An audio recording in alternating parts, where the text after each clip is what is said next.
तुम्हाला आता काय वाटतं हो पाठी या सगळ्या 36 वर्षांकडेच्या तुमच्या लेखन प्रवासाकडे पाहताना? खरं सांगू का, नवल वाटतं. कारण मुळात मी एक गृहिणीच होते हां आणि लिहायला सुरुवात कशी केली, हां काय लहानपणापासून वाचनाची आवड म्हणजे व्यसन होतं मला. हो का? अजूनही व्यसनच आहे वाचनाचं. बरं. तर असं वाटलं बघूया ना, आपण काहीतरी प्रयोग करून बघूया लिहिता येतंय का. पहिला माझा लेख होता ना, तो दिल्लीला पुराणा किल्ला म्हणून जो एरिया आहे तिथे उत्खनन सुरू होतं. एक तर मला सगळ्या विषयात नाक खुपसायची फार वाईट सवय आहे आणि इतिहास माझा अत्यंत आवडता विषय. मी सरळ रिक्षा केली, पुराणा किल्ल्याला गेले आणि तिथले जे डायरेक्टर होते मी त्यांना म्हटलं की मला खूप आवड आहे याची आणि मला ते बघायचं आहे. तेव्हा लंच टाईम होती खरं म्हणजे. ते म्हटलं थांबा थोडा वेळ. आणि त्यांनी मला त्या 10-15 फूट खोल खणलेल्या ह्याच्यामध्ये मला उतरवलं. ते उत्खनन कसं करतात तेच दाखवलं आणि त्यांच्याशी मी तास दीड तास गप्पा मारल्या. बरं. तो माझा पहिला लेख होता. तर दिल्लीत होतो आम्ही 12 वर्ष होतो. तेव्हा काही ते टुरिस्ट बसेस वगैरे काही नव्हत्या आणि पाहुणे भरपूर यायचे. तेव्हा हाऊस ना आपल्याला, तर सगळ्यांना रिक्षामध्ये घालायचं आणि सगळी दिल्ली फिरवली. पाहुणे नसतील तेव्हा मुलांना रिक्षामध्ये घालायचं आणि फिरवायचं. आणि लाल किल्ल्याला जायचं म्हणजे बरोबर थालीपीठं पराठे करून बाटल्या घ्यायच्या पाण्याच्या आणि तिथं दिवसभराची ट्रिप काढायची. त्यामुळे लाल किल्ल्याचा चप्पा चप्पा मला माहीत झाला. बरं. आणि ते सगळं बघताना मला, कारण इतिहास शाळेमध्ये मी शिकलेच होते, कसा हा बादशाह राहिला असेल, इथं युद्ध कसं झालं असेल, असं सगळं मनात यायचं. आणि ते सगळ्या लाल किल्ला बघून असं भयंकर उत्सुकता वाटली मला. आणि त्याच वेळेला जी.डी. खोसला म्हणून जे न्यायाधीश होते, गांधीजींची नथुराम केसची केली होती, त्यांनी लास्ट मुघल म्हणून एक कादंबरी लिहिली होती, एवढी मोठी इंग्लिशमधून. तर मला ती इतकी आवडली ना, मी माझ्या तेव्हा तोपर्यंत कथाबिथा लिहायला लागले होते. मग मी त्यांना पत्र लिहिलं की ही अशी फार छान कादंबरी आहे, मला त्याचं भाषांतर करायचं आहे. तर ते म्हणाले तुम्ही भाषांतर करू नका, तुम्ही स्वतःच लिहा. मग त्या दृष्टीने परत लाल किल्ला 2दा बघितला. बहादूरशाह जफरच्या गझला सगळ्या अर्थ कळवून घेतला सगळा त्याचा, तो काळ बघितला. आणि मुख्य म्हणजे आर्किओलॉजिकल डिपार्टमेंटमधले जाऊन बादशाह विरुद्ध जी केस केली होती त्याच्यामधली आर्ग्युमेंट्स बघितली. आणि जिथे त्या बादशाला खाली बसवलं होतं, तो 80-82 वर्षाचा होता तेव्हा, एका खांबाला टेकून बसायचा आणि तो गव्हर्नर जनरल इथं उंचासनावर बसायचा. ते सगळं चित्र असं डोळ्यासमोर उभं झालं आणि सगळी माझी तयारी झाली कादंबरीला सुरुवात करायची. आणि तेवढ्यात आमची बदली झाली काबूलला. बरं. मग ते परत जाण्याचे सगळे ते सोपस्कार असतात. मला तिथे जायला मे महिना उघडला. सगळं नवीन जीवनाशी सगळं ॲडजस्ट केल्यानंतर परत बादशाह डोक्यात सुरू झाला. पण गंमत सांगते तुम्हाला, मला सुचेच ना सुरुवात कुठून करू या माणसाला. इतकं त्याच्याबद्दल मी वाचलं, इतकं कळलं आहे की काय करू मला सुचे ना. आणि तिथे बर्फ पडायला सुरुवात झालेली, ती बुखारी पेटलेली. माझी मुलगी तेव्हा मॅट्रिकला होती, ती तिथे अभ्यास करते, मी इथे आपली तगमग माझी की बादशाचं करू का या. आणि तेव्हा मला पहिलं वाक्य सुचलं, कारण ती शेकोटी पेटलेली होती माझी, की बादशाह असा हत्तीवर बसून दिल्लीहून मेहरौलीहून दिल्लीला येतोय आणि उंचावरून तो दिल्लीला बघतो, तेव्हा धुक्यात हरवलेली दिल्ली. आणि त्याला मनात येतं की विझत चाललेल्या शेकोटीच्या शेजारी एखादा म्हातारा हट्टाने शेकत बसावा थंडीच्या दिवसात, अशी दिल्लीची परिस्थिती त्याला वाटली. हे वाक्य सुचलं, म्हटलं वा. झाशीच्या राणीचा विषय कसा मिळाला तुम्हाला? तो फारच वेगळ्या तऱ्हेने मिळाला. माझगावकर जे आहेत, दिलीप माझगावकर, ते म्हणाले तुम्हाला सुचवतो अहिल्याबाई होळकर किंवा झाशीच्या राणीवरती लिहा काहीतरी. म्हटलं हो इतकं लिहिलं गेलं त्यांच्यावरती, मी काय लिहिणार. मग मी मुंबईला आले आणि म्हटलं बघूया तरी कोणी कोणी काय काय लिहिले ते. आणि मग मराठीमधली त्यांच्याबद्दल लिहिलेल्या कादंबऱ्या वाचल्या. आणि कादंबऱ्या मी वाचल्या आणि मला काहीतरी तुटलं माझ्या मनातलं. इतकं वेडं वाकडं वर्णन केलेलं आहे ना, म्हणजे ह्या काय कादंबऱ्या चांगल्या नाही आहेत ह्या, अगदी माझ्या मनच विटलं माझं. मग म्हटलं झाशीला गेलं पाहिजे. मग गुंठे नावाचे गृहस्थ आणि त्यांचे एक मित्र जानकी शरण वर्मा म्हणून, ते गृहस्थ 82 वर्षाचे, पण ते क्रांतिकारक. त्या काळात त्यांनी स्वातंत्र्य चळवळीत भाग घेतलेला आणि पत्रकार होते. ते माझ्याबरोबर, मी जूनमध्ये गेलेली, झाशीमधलं जूनमधलं ऊन म्हणजे काय तुम्ही कल्पना करा. नकाशाचा अभ्यास अत्यंत आवश्यक आहे. बरं. त्याशिवाय तुमच्या डोळ्यासमोर चित्र उभं राहत नाही. म्हणजे भूगोलाचा अभ्यास पाहिजे. भूगोलाचा अभ्यास करणं आवश्यक आहे. हां. तसं मग ते सगळं जिथून जिथून झाशीची राणी मग तिथून आली कुठे, राहिली कुठे, मग तिचं लग्न कुठं झालं, म्हणजे तिथला जो झाशीचा किल्ला आहे तो सगळा हिंडून बघितला. मग ग्वाल्हेरला कशी गेली, ग्वाल्हेरचं सगळं बघितलं. हे सगळं असं डोळ्यासमोर चित्र उभं राहिलं. आणि तेव्हा माझ्या मनात आलं पहिल्यांदी की ती 12-13 वर्षाची मुलगी, 32 वर्षाचं अंतर नवऱ्याच्या आणि तिच्या वयामध्ये, ही मनू इतकी ती खेळकर आणि अशी होती. ती तुम्हाला सगळ्यांना माहितीच आहे, तलवारबाजी यायची, सगळं तिला म्हणजे युद्ध कौशल्य तिच्यामध्ये पुरेपूर ठासून भरलेलं होतं. पण तिच्या भोवतीचा भूगोल होता ना तो सगळा सपाट, गंगेच्या काठावरचं त्यांचा वाडा, कुठे डोंगर नाही, दऱ्या नाहीत, काही नाही, सखल भाग. आणि तिथून ती आली, ते सगळा भाग सगळा मध्ये आधे डोंगर बिंगर आहेत, जंगल आहे, तिथून ती आली. आणि झाशीचा किल्ला तिने बघितल्यावर तिच्या मनात काय आलं असेल की इथली मी राणी होणार आहे. आणि तिला माहीत होतं की फक्त त्यांना वारस पाहिजे म्हणून लग्न केलेलं आहे. तिच्या मनात काय आलं असेल त्या लहान 12-13 वर्षाच्या मुलीच्या मनामध्ये की मी राणी होणार, म्हणजे काय होणार आहे मी, ह्या किल्ल्याची राणी होणार. असं वाटलं. एकदा वाटलं की आपण कादंबरी लिहावी, हा प्रसंग छान आहे कादंबरीला. पण नंतर जसं वाचत गेले तेव्हा असं वाटलं की नाही, कादंबरी म्हणजे ते त्या बाकीच्यांनी झाल्यानं तशा भावनेत मी वाहवत जाणार, म्हणून मी चरित्र लिहायचं ठरवलं. आणि मग नंतर मला बाणपूरच्या राजाला तिने लिहिलेली पत्र सापडली. आता तेव्हा त्या राणीचं वय किती लहान होतं सांगा, 57 सालची 58 सालची गोष्ट आहे ही. 57 साली युद्ध झालं ना, 57 सालची मार्च महिन्यातली गोष्ट आहे. म्हणजे ती 25-26 वर्षाची होती फक्त. झाशीमध्ये दंगा सुरू झाल्यानंतर पहिल्यांदी तिथल्या लोकांनी सगळ्या तिथल्या ब्रिटिश लोकांना मारून टाकलं होतं. तर तिने पहिलं पत्र बाणपूरच्या राजाला लिहिलं की इथे असं असं झालं ना, आता आपल्याला घाईने सगळी तयारीला सुरुवात केली पाहिजे. आणि दुसरं पत्र त्या रिजंट असतो ना त्या एरियाचा, त्याला लिहिलं की इथे असं असं झालेलं आहे, मी बाई माणूस, इथे निर्णायकी झालं आहे, तुम्ही या आणि ताब्या घ्या, नाही तर तुमची झाशी जाईल. तिला माहीत होतं की सगळीकडे इतकं युद्ध पेटलेलं असताना तो काही आपल्याला कुमक पाठवू शकत नाही आहे. आणि तसंच झालं. त्याने उत्तर पाठवलं की माझ्याकडे काही तुला पाठवायला सैन्य नाही आहे, तुझं तू सैन्य गोळा कर. ती म्हणले माझ्याकडे पैसे नाही आहेत. मग तो म्हणाला तुझे तू पैसे गळ. मग तिने आपल्या राजवाड्यातली भांडी कुंडी, चांदी सोन्याची भांडी कुंडी गाळून नाणी केली. आणि त्या तोफा सगळ्या ज्या ब्रिटिशांनी राज्य खालसा केल्यानंतर जमिनीत पुरल्या होत्या, 75 फूट लांबीची तोफ आहे ती, घनगर्जी म्हणून येते, त्या तोफा बाहेर काढल्या, त्या सगळ्या दुरुस्त केल्या, तोफ गोळे तयार करायचा कारखाना घातला. म्हणजे किती तिचं प्लॅनिंग होतं बघा. आणि काही लोक म्हणतील की तिने एकाच वेळेला ब्रिटिशांना अशी पत्र पाठवत होती, बाणपूरच्या राजाला, नानासाहेबाला तिने पत्र पाठवली होती, तर हे डबल डिलिंग नाही का? तर मी नाही म्हणणार, मी म्हणेन की हा राजकारण पटूत आहे. असं तिचं धैर्य तिचं दिसलं मला. आणि विलक्षण, म्हणजे मी इतकी प्रभावितच होऊन गेले ना. तो काळ सगळा जो आहे ना, तो जेव्हा ते पुस्तक लिहित असते ना, ते त्यातच मी गुंगून जाते. मला दुसरं काही आयुष्य उरत नाही. मग एका काळामध्ये जेव्हा तुम्ही गुंगून जाता आणि मग दुसऱ्या काळातली एखादी व्यक्ती तुम्हाला भेटते, जसं आगरकरांच्या पत्नीच्या बाबतीमध्ये झालं. झाशीची राणी एका काळातली, मग आगरकरांची पत्नी दुसऱ्या काळातली, असा काही सांधा मिळतो का हो? माझ्या लहानपणी माझ्यावरती अत्यंत उत्तम संस्कार झाले, राजकारण, समाजकारण सगळ्याचेच. कारण माझे वडील हे ज्ञानकोशकार भिडे म्हणून प्रसिद्ध आहेत, कोल्हापूरचे. म्हणजे गवी केतकरांचा ज्ञानकोश झाल्यानंतरचा ज्ञानकोश काढणारे माझे वडील. त्यामुळे आमच्या घरी लहानपणी मुलींना जे रिबिनीन पिना वगैरे त्यासली लाड आमचे कधी झाले नाहीत. पण वाचायला आम्हाला त्या काळामध्ये 60 वर्षापूर्वी टाईम आणि न्यूजवीक मासिकं यायची. अर्थात मी काय तेव्हा इंग्लिश कुठे आम्ही वाचत होतो, कळत नव्हतं काही. पण आम्ही जेवायला बसलो ना की आई वडील आपापसात चर्चा करायचे आंतरराष्ट्रीय राजकारणावरती. अच्छा. आणि आईने त्या काळामध्ये 12-13 वर्षाची असल्यापासून लोकहितवादी, आगरकर, फुले ह्या सगळ्यांची माहिती मला तोंडी सांगितलेली होती. त्यामुळे मी जेव्हा नंतर श्रीकृष्णांची चर्चा 19व्या शतकात पुस्तक घेतलं, आणि सर्व माणसं माझ्या ओळखीचीच होती, मला काय जवळ गेलंच नाही होईल.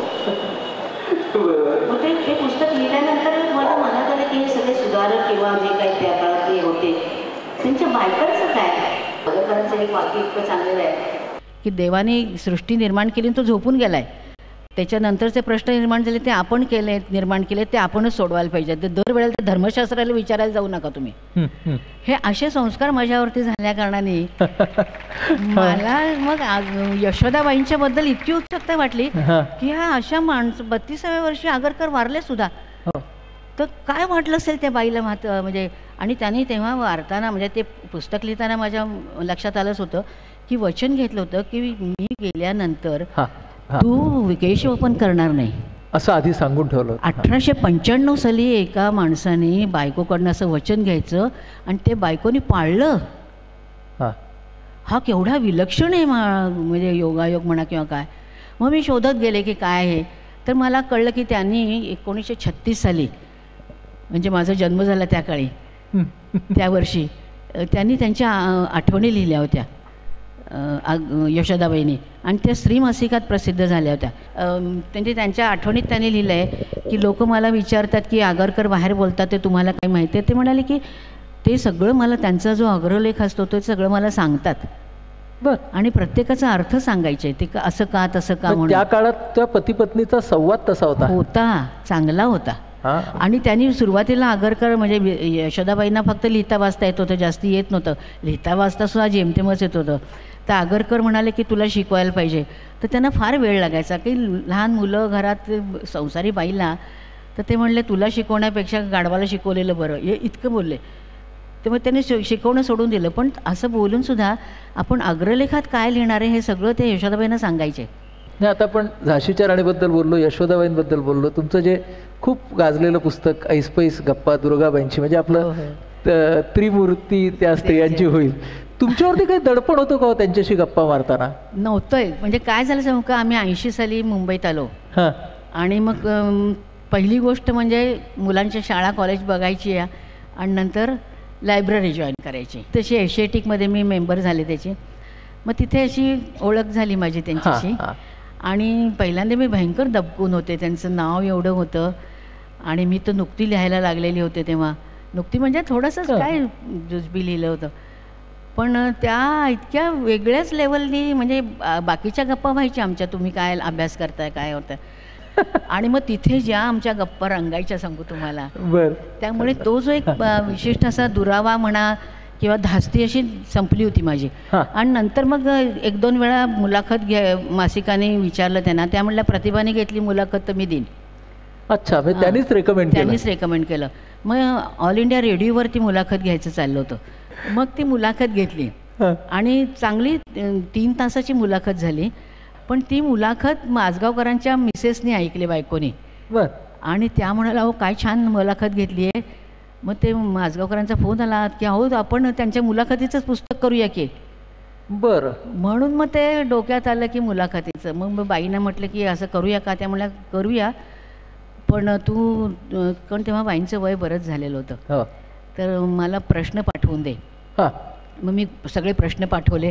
मग त्या म्हणल्या थांब जरा मला सगळा विचार करायला पाहिजे. असे प्रश्नच मला कोणी विचारले नव्हते आत्ता म्हणाल्या. बरं. मग आम्ही बसलो. मग मी ते टेप रेकॉर्डर घेऊन जायची. असं महिनाभर जवळजवळ 1 दिवस आड मी जायची. 8-10 टेप्स आहेत माझ्याकडे त्यांच्या. अशा टेप केल्या मी. आणि मग ते टेप करून संपत नाही काम. ते परत ऐकायचं, लिहून काढायचं. भयंकर कटकटीचं आणि कष्टाचं काम असतं ते. ते सगळं केलं. मग एडिटिंग केलं. कारण बाई अशा माझ्यासारख्या गपिष्ट बोलता बोलता दुसरीकडेच कुठेतरी जायचा. मग तो भाग गाळायचा. मग परत बाई आपण याच्याबद्दल बोलत होतो असं करून परत त्यांना इथे आणायचं. असं करून मग अशा सगळ्या आमच्या त्या गप्पा झाल्या आणि ते पुस्तक झालं. मग पण महत्त्वाचं पुस्तक ते अशासाठी मला वाटतं प्रतिभाताई की वैचारिक पुस्तकाला सुद्धा इतक्या मोठ्या प्रमाणात रसिक मान्यता मिळाली.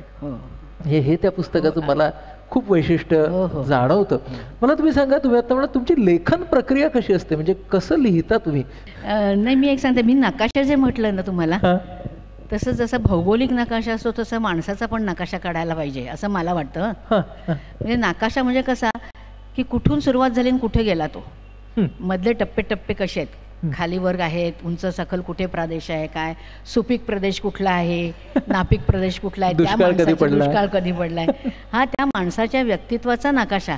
तर तसा नकाशा काढल्यावर मला दिसलं की बाई म्हणजे तुच्छ लेखलं गेलेलं बायकीपणा, कशीदाकारी कशी करायची आणि पाकशास्त्र इथपासून ते कुठल्या कुठे त्यांनी तत्वज्ञान सांगितलं त्यांनी. हा बाईंचा सगळा नकाशा आल्यानंतर ते प्रश्न माझ्यासमोर ते तसे त्यामुळे आले. ते प्रश्नांची चर्चा जेव्हा पुस्तक लिहिलं ते अकॅडमिक, कारण त्याच्यासाठी मला फोर्ड फाउंडेशनची शिष्यवृत्ती मिळाली होती. समाजशास्त्रीय दृष्टिकोनातून लिहावं, तेव्हा माझं सुमाताईंची भांडणच झालं होतं.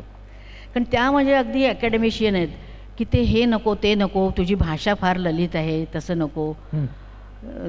तर मला ते पटेना. मुळात मला त्याने इतकी पटवेगिरी करावी लागली. कारण एक काय विधवा विवाहाचं जेव्हा, म्हणजे पुष्कळ तसे संबंध. एकच उदाहरण सांगते की विधवेचा विवाह झाल्यानंतर तिला तिच्या नवऱ्याचं नाव घ्यायला सांगणं ही केवढी महत्त्वाची गोष्ट होती. तर बाई म्हणाले, अगं नाही, हे काही ह्याच्या काही महत्त्व नाही आहे. किंवा सवाष्ण म्हणून बोलवत नव्हते तिला. नाही म्हटलं, बाई ह्याला महत्त्व आहे, तिला समाजामध्ये ॲक्सेप्ट केलं गेलं ह्याचं ते प्रतीक आहे. हो. तर त्याच्यासाठी वादविवाद आमचे बरेच झाले म्हणजे अगदी. आणि मग शेवटी बाईंना मी म्हटलं की बाई, माझं पुस्तक मला असं व्हायला पाहिजे की ते फक्त शाळा कॉलेजचं टेक्स्टबुक म्हणून ते लायब्ररीत पडून राहायला नको, सर्वसामान्य माणसांनी सुद्धा ते वाचलं पाहिजे. बरोबर. ही माझी पहिल्यापासून लिखाणाची, म्हणजे कितीही अवघड विषय असला तरी ते सर्वसामान्य माणसाला त्याच्यात मध्ये इंटरेस्ट वाचलाच पाहिजे. मला सांगा, ऐतिहासिक विषय असतो तेव्हा, सामाजिक विषय असतो तेव्हा वेगळी शिस्त असते का अभ्यासाला, का अभ्यासाची शिस्त तीच असते? एक काय शिस्तीचा प्रकार म्हणजे कसा असतो की तुम्ही जेव्हा काही विधान करता तेव्हा त्याचा संदर्भ पूर्णपणाने दिले पाहिजेत. की तुम्ही हे उद्धृत केलंय, हे कुठून घेतलेलं आहे. त्याचा अर्थ असा की त्यानंतर तुम्हाला जर कुणाला बाकीच्यांना अभ्यास करायचा असेल तर त्याला ते पुस्तकात जाऊन मुळातलं बघता आलं पाहिजे. ही त्या शिस्त आहे. त्या पण राजकीय विषयांवरती तुम्ही लेखन केलं, त्याची शिस्त कशी होती? आता पाकिस्तानवरचं पुस्तक म्हणजे शिस्त तीच की ठराविक वेळेला ते झालंच पाहिजे, संदर्भ दिलेच पाहिजेत, संदर्भ ग्रंथांची यादी शेवटी दिलीच पाहिजे, हे सगळं. आणि प्रत्येक तुमचं विधान हे घासून पुसून तुम्ही घेतलं पाहिजेत. जेव्हा आम्ही अभ्यास करत असतो ना तेव्हा पूर्णपणाने त्याच्यात अगदी ओतून दिलेलं असतं स्वतःला. इतके भावनिक आम्ही, म्हणजे मी तरी स्वतः इतकी त्याच्यात रुजलेली असते की ते बुरख्याआडच्या स्त्रिया लिहिताना काय किंवा स्त्रीप्रश्नांची चर्चा लिहिताना काय, मी इतकी अस्वस्थ झालेली आहे काही की त्यातल्या केसेसचा अभ्यास केल्यानंतर की मी घरात अशा फेऱ्या मारायची, येरझऱ्या, झोप यायची नाही, भूक लागायची नाही. त्या बायकांचं दुःख म्हणजे माझं दुःख असं व्हायचं. पण लिहायला बसले की हे जर मी सगळं त्याच्यात मांडलं ते वाहवत जाईल पुस्तक. ते बरोबर. मग ते भावना तर मनात ठेवायची, पण मांडताना ती तटस्थता ठेवायची. भावनेत वाहवत न जाताना त्याला तर्कनिष्ठा आणि बुद्धीचा कस लावूनच लिखाण केलं. ही शिस्त आहे. वा. या पाकिस्तानच्या पुस्तकाबद्दल तुम्ही जरा सांगात. Indo Pakistan friendship peace democracy अशी एक संस्था आहे, तर त्याच्यातर्फे त्याची मी मेंबर झाली आहे. आणि त्या संस्थेची एकदा कॉन्फरन्स पाकिस्तानात कुठेतरी भरते, एकदा भारतात भरते. तर लाहोरला कराचीला भरणार होती 2003 साली. तर मला जायला तिथे चान्स मिळाला. तर खरं म्हणजे तेव्हा सांगू का, माझ्या मनात फक्त एवढंच होतं, आर्किओलॉजीनं तो विषय संपत नाही, सातत्य कणमरेपर्यंत ते विषय आपला पिच्छा सोडत नाहीत. तर म्हटलं हे मोहनजोदडो आणि हरप्पा बघायला म्हणून मी गेले खरं म्हणजे. आणि मग कराचीला गेल्यानंतर 3 दिवस ते सेशन झाल्यानंतर ते बघितलं, म्हटलं आता ते जायचं. मग एक काय त्या कॉन्फरन्सचं वातावरण असं असतं की चला तुम्ही 2 दिवसात करताय ना, चला आम्ही घेऊन जातो तुम्हाला. मग आमची रिझर्वेशन झाली, विमानाची रिझर्वेशन झाली, हॉटेलचं. आणि त्याच दिवशी मुशरफवरती कराचीवरती हल्ला झाला होता, बॉम्बस्फोट झाला होता. त्यातून वाचले ते. तर त्यामुळे सगळी आणीबाणीच तयार. ते लोक म्हणाले पहिल्यांदा तुम्ही इथून सुटा, लाहोरला जाऊन थांबा पाहिजे तर, पण आता तुम्ही बाकी कुठेही जायचं नाही. त्यामुळे ते हुकलं माझं. पण त्या भेटीमध्ये मी एक केलं की हॉटेलचे जे बेलबॉईज असतात, म्हणजे सामान नेण करणारे, त्यांच्यापासून ट्रेननी प्रवासामध्ये एक रिटायर्ड आर्मी ऑफिसर भेटले होते, त्यांच्यापर्यंत सगळ्यांशी तोंड भरून गप्पा मारल्या. म्हणजे काही वेळा गप्पांच्या मध्ये असं झालं, ते विशेषतः कर्नलशी बोलताना ते हिंदू मुस्लिम म्हणजे काय, हिंदू पाकिस्तान हम पहले से दोस्त है, खाना पीना एक है, जुबान एक बोलते हैं, क्यों ये झगड़ा, शांति अमन होनी चाहिए. मतलब होनी तो ज़रूर चाहिए, इसीलिए तो हम यहाँ आए. लेकिन इसी इरादे से वाजपेयी साहब यहाँ आए थे, नवाज शरीफ साहब के मिले थे, उसके बाद 2 महीने बाद आपने कारगिल हम पर थोपा था. अभी इस बार क्या आप गारंटी दे सकते हैं? तो माणूस आप बहुत डिफिकल्ट क्वेश्चन्स पूछते हैं. तर मी असे प्रश्न विचारायला ना की माझ्याबरोबर थांब ग करायचे मला. पण मी म्हटलं पाकिस्तानचा रिटायर्ड आर्मी ऑफिसर मला आयुष्यात परत भेटणार नाही. काय जे बोलायचे हे 1.5-2 तासातच बोलून घेऊया. त्यामुळे उतरताना त्याने मला बांगड्या बिंगड्या दिल्या. पण मी म्हटलं मेरे क्वेश्चन का आन्सर नाही दिया आपण. हे असं सगळ्यांशी बोलत गेले तर ते मनात साठत गेलं होतं. आणि मग ते परत माझगावकरांच्याकडे गेल्यानं थोडे 1-2 लेख लिहिले होते, कुठे भाषणं झाली अशी.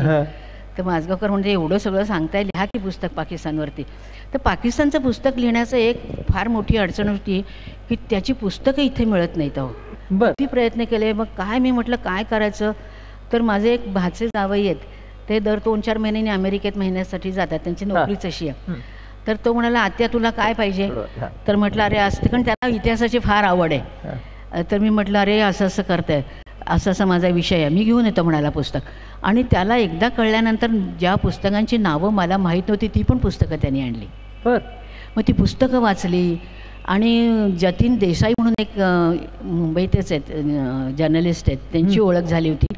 विजू चौहान म्हणून माझी चांगली मैत्रीण आहे, तिची चांगली ओळख झाली. तर तिच्या पाकिस्तानच्या लोकांशी त्या लोकांचे पहिल्यापासूनचे संबंध आहेत. तर त्यांच्या ओळखीने काही लोक इथे यायचे. तर त्यांच्या माझ्या मुलाखती घेतल्या. आसमा जहांगीर सारख्या बाईची मुलाखत घेतली मी. असं सगळं ते सगळं फुलत गेलं. आणि मग नंतर वाटलं की आता लिहायचं आहे तर काहीतरी मला वेगळं सांगितलं पाहिजे ना. पहिल्यापासून वेगळं सगळं सांगण्यात म्हणजे काय पुष्कळ आलेलं आहे. मग फाळणी ते फाळणी इतकं मोठं पुस्तक झालं. ते माझगावकर म्हणले, ते हातात घेतल्यावर म्हणाले एकतर किंमत जास्ती होईल, कोणी घेणार नाही ते, आणि वाचायला पण त्रास होईल, ते 2 पुस्तकं करूया म्हणून फाळणी ते फाळणी. आणि आता दुसरं पुस्तक पण आलंच आहे, काल परवा झालंय, अस्मितेच्या शोधात पाकिस्तान. अस्मितेच्या शोधात पाकिस्तान. पाकिस्तानला स्वतःची ओळख पटवता आलेली नाही आहे. तो हिंदूंचा द्वेष, भारताचा द्वेष याच्यामध्ये इतकं वाहवत गेलेलं आहे की त्यांनी सगळे संबंध तोडून टाकले. म्हणजे भारताशी संबंध राजकीय तोडले तर ते गौण भाग झाला त्या. पण राष्ट्रनिर्मिती म्हणून जी व्हायला पाहिजे, राष्ट्र म्हणजे फक्त तुमच्या भौगोलिक सीमा किंवा तुमची राज्यपद्धती कोणची आहे म्हणजे ते राष्ट्र होत नाही. त्या राष्ट्रामध्ये साहित्य, संगीत, तत्त्वज्ञान, तुमची अर्थव्यवस्था हे सगळं म्हणजे राष्ट्र होतं. ह्या दृष्टिकोनातून पाकिस्तानची काय ओळख आहे आज, एक दहशतवादी राष्ट्र एवढीच ओळख आहे. बरं. म्हणून मी तेच शेवट असा केला आहे की पाकिस्तान हा देश आहे पण राष्ट्र नाही आहे. आणि मग लिहिता असं सुचलं की शेवट कसा करू. की मला असं वाटतं की शेवट करताना नेहमी कुठेतरी एक आशेला जागा ठेवली पाहिजे वाचकाला. म्हणून मग ते दहशतवादी राष्ट्र हे तिथं नाही शेवट. मग आयत्या वेळेला माझा फैज अहमद फैजची एक गझल आठवली. हम देखेंगे लाजिम है की हम देखेंगे.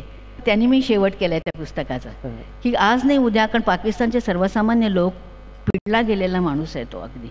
आणि तिथे सुद्धा विचारवंत आहेत, कलावंत आहेत, ते सगळे त्याच्यात वर्णन आलेले आहेत. आपल्यासारखेच लोक आहेत ते. आणि कुचंबणा त्यांची एवढी होती आहे, पण त्यांना ह्या फैजच्या गाजलचा इतका आधार वाटतो की हम देखेंगे, आम्ही हे ताज उछाले जाएंगे, त्यांच्या डोक्यावरची ती मुकुट आहे तो आम्ही पाडू, सिंहासन ह्यांची आम्ही उलथून टाकू. आणि न रहेगा नाम अल्लाह का, ईश्वरही असं जो हाजिर भी है नाजिर भी है, तो आहेही नाही आहे पण तू भी है मैं भी हूँ. म्हणजे देव आहे का नाही माहित नाही, अल्लाह आहे की नाही माहित नाही, पण तू आहेस आणि मी आहे, तू आहे आणि मी आहेस आणि आम्ही इथे येणार आहोत, हम देखेंगे. मला एक असा प्रश्न वाटतोय की ज्या सगळ्या व्यक्तींचा तुम्ही अभ्यास केलात, तर ह्यातली ज्या सगळ्या व्यक्तींचा तुम्ही अभ्यास केलात, तर ह्याच्यातल्या काही व्यक्ती जर तुम्हाला भेटल्या, तुमच्या समोर आल्या, तर तो अनुभव कसा असेल? तो विलक्षणच अनुभव असेल. म्हणजे मी वाट बघेन खरं म्हणजे त्या लोकांना परत भेटण्याची. पहिल्यांदा म्हणजे मला जिनांना भेटायची इच्छा आहे. म्हणजे ते भेटले तर त्यांना मी विचारेन की तुम्ही इतका वेगळ्या तऱ्हेचे ग्रस्त होतात, सगळं पाश्चात्य जीवनमूल्य, म्हणजे फक्त शिक्षण म्हणत नाही आहे मी, पुरोगामी विचारांचे पाश्चात्य मूल्य तुमच्यात, आणि तर्कनिष्ठ बुद्धिनिष्ठ विचार करणारा माणूस हा, की हिंदू मुस्लिम ऐक्याचा राजदूत असं त्याचं एकेकाळी वर्णन केलं गेलं होतं. अगदी बरोबर. म्हणजे तिसरा जो राजद्रोहाचा टिळकांचा खटला झाला त्याचे टिळकांचे वकील जिना आहेत. आणि नामदार गोखल्यांना त्यांनी आपलं गुरु मानलं होतं.